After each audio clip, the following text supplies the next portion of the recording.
Today I'm going to show you how to make one of my all-time favorite recipes, chicken bacon wild rice soup. It's fantastic any time of the year, but especially in winter. It gives you a fantastic feeling of warmth and comfort and makes fantastic leftovers. It does take a little bit of effort, but it's definitely worth it. First, you need to assemble all your ingredients.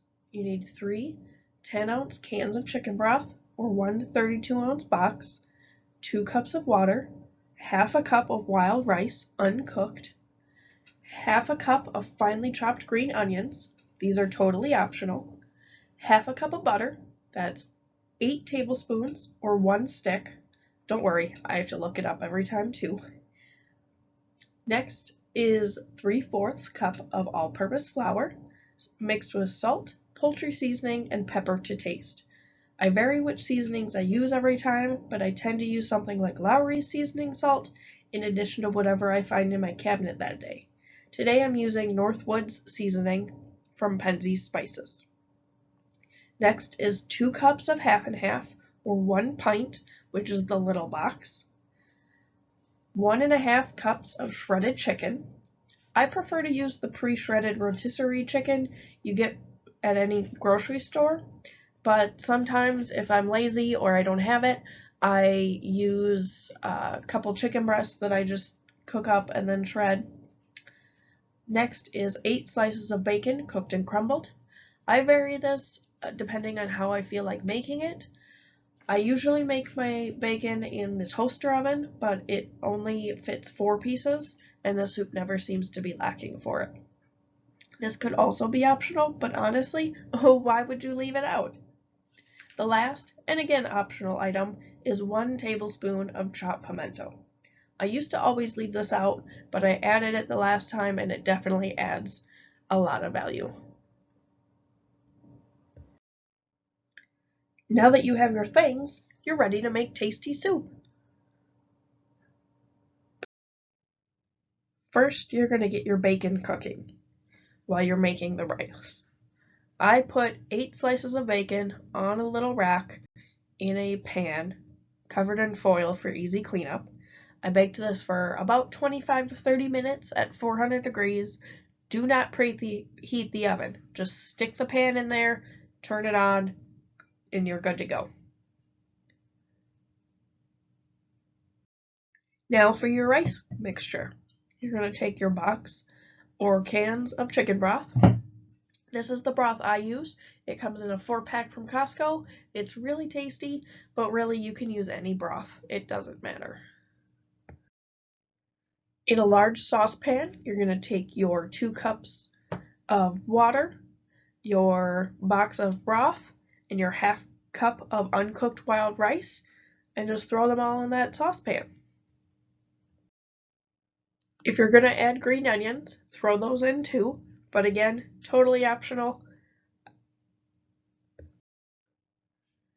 Bring the mixture to a boil, then you're going to lower it to a simmer, cover it, and just leave it alone for 45 minutes.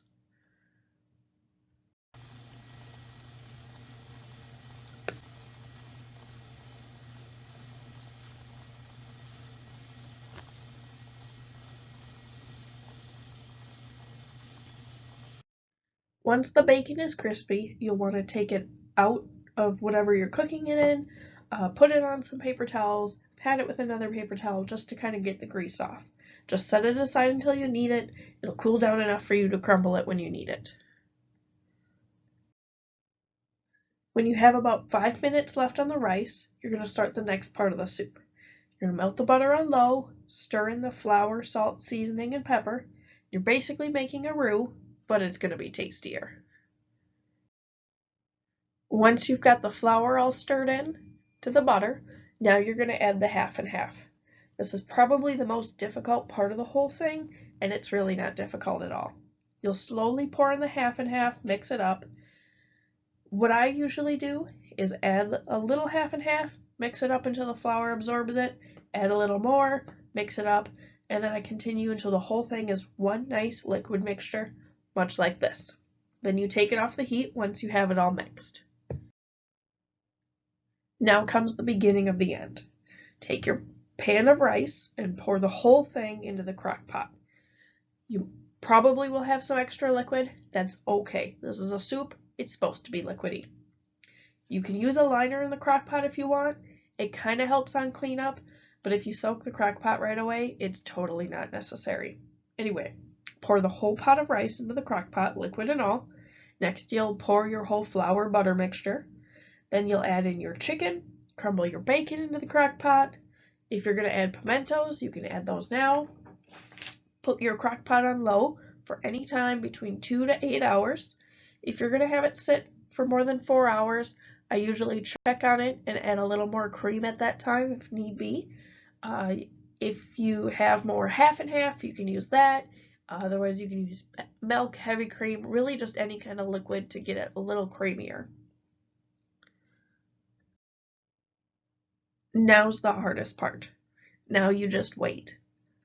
I stir occasionally through this time and add a bit more cream if it looks like it's getting dried out, but honestly, you could go to work and come back to a delicious soup if you wanted. Whenever you can't wait any longer, now it's the best time. It's time to eat. Scoop it into bowls, or even better, bread bowls. You can make them yourself with pretty minimal effort. Otherwise, you can buy them at a lot of different grocery stores. Even Panera has them, and Panera will slice them for you, which is probably the hardest part of bread bowls.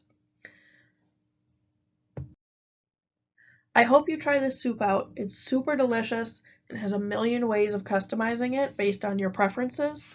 I found it from this website. I pull their website up every time, but just kind of use it as a guide at this point. Enjoy!